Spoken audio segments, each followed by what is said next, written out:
Now, I spoke earlier to Sheila Smith, a senior fellow for Japan Studies at the Council for Foreign Relations, about the main foreign policy issues in Japan's elections. Well, I think the primary issue is the relationship with China. This has been very much on the minds of the Japanese public, of the political leaders in Japan ever since the events of this summer. But I think more broadly speaking, it's Japan's strategic interests in Asia and how Japan wants to position itself in the context of a rapidly changing Northeast Asia. Well, I'm going to look at something that was in the Japan Times. This was a commentary in the newspaper, and it says there is a need to institute a regional balance of power and dispense with historical baggage that weighs down interstate relationships, particularly among China, Japan, and South Korea.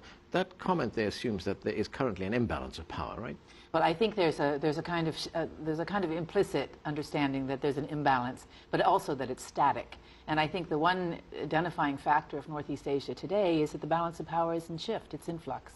China's rising, North Korea has acquired nuclear capabilities, and now with the launch, perhaps a delivery capability. So some of the basic assumptions, especially if you're sitting in Tokyo, about the region and the strategic balance in the region, those assumptions aren't holding anymore.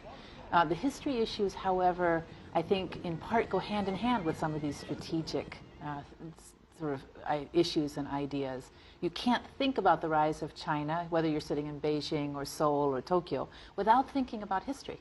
Yeah.